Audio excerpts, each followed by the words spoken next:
and welcome to Your Gov Non-Part, Political Science and Government for Everyone. I'm your host, Paul Campbell, and welcome to our continuing series on presidential proclamations.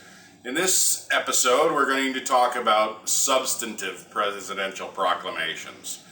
Now, substantive presidential proclamations differ somewhat from the ceremonial ones we talked about in the previous episode, in that they essentially carry the force and effect of law.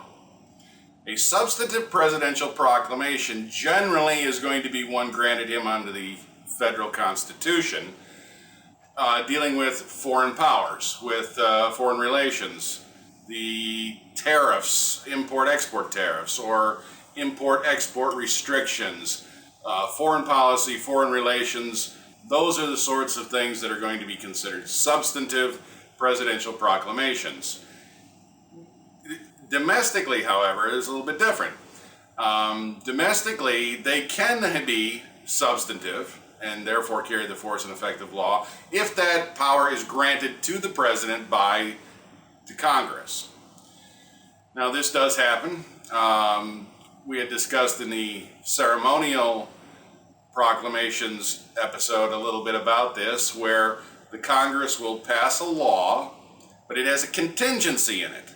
And that contingency is, well, when this event happens, then the law becomes effective. And many times they will leave that to the president to decide, yes, we've met this contingency. He will make a proclamation saying we've met the contingency, and then the law will become promulgated and go into effect. And this is why sometimes a law will be passed in 1 year and not become effective for 6 months or a year or 2 years later, because we haven't met that contingency. Now, perhaps the best example, and probably the best known example in domestic policy where the president is given the power to make substantive proclamations, was granted to the president in 1906. And this happened because of the Antiquities Act. Now, the Antiquities Act was passed by Congress and signed into law by President Theodore Roosevelt. And it granted the president the power by presidential proclamation to declare certain federally owned lands for the use of the public at large, or the use of the welfare of the public at large. And this is where our national park system came from. Theodore Roosevelt, of course, very well known for creating many of our national parks because of the powers given to the presidency under the Antiquities Act. But it's been used over 100 times since it was passed in 1906. In recent history, probably the best example would be when President Clinton used it to declare certain federal lands for the use of national monuments. So it's still used often to this day. And that is a somewhat permanent substantive proclamation power granted to the president by the Congress, because the Antiquities Act, unless they overturn it, gives a permanent ability to the president to use this power.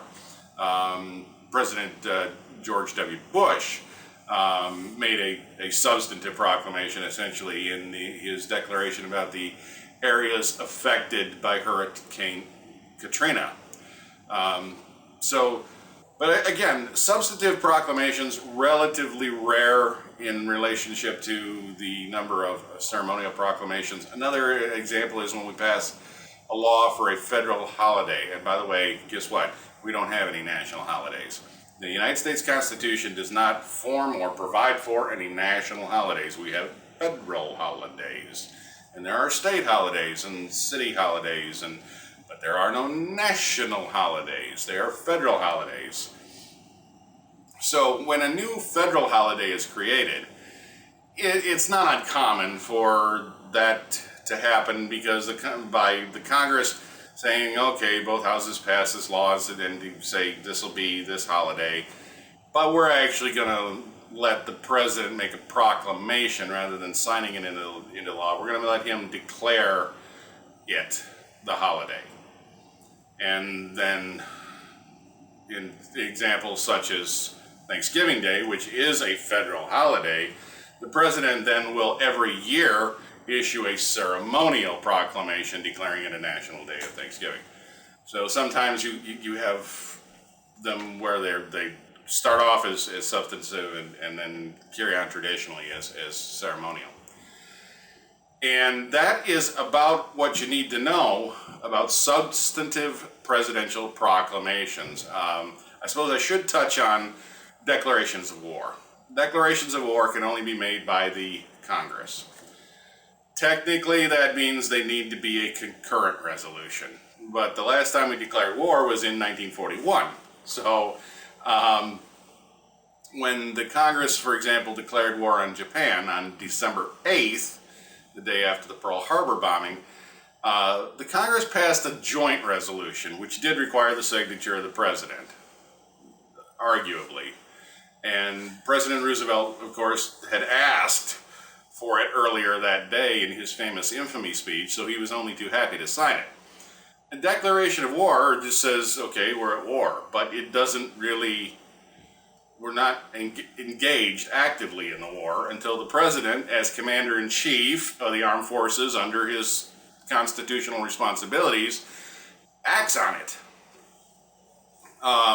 So this may or may not then become a situation where he has makes a substantive proclamation to his commanders declaring, yes, move forward, do this, and it's an actual substantive proclamation that's granted him by the Congress through the declaration of war. So there's another example that might be considered a substantive proclamation, although it's not necessarily going to be a formal proclamation. It's just as easy, especially in this day and age, for the president to pick up the phone and have the Joint Chiefs and just tell them personally what to do. He can make a formal substantive proclamation for a declaration of war, to move forward on a declaration of war. So those are about it. It's relatively rare, and it does have significant impact on our government and our lives.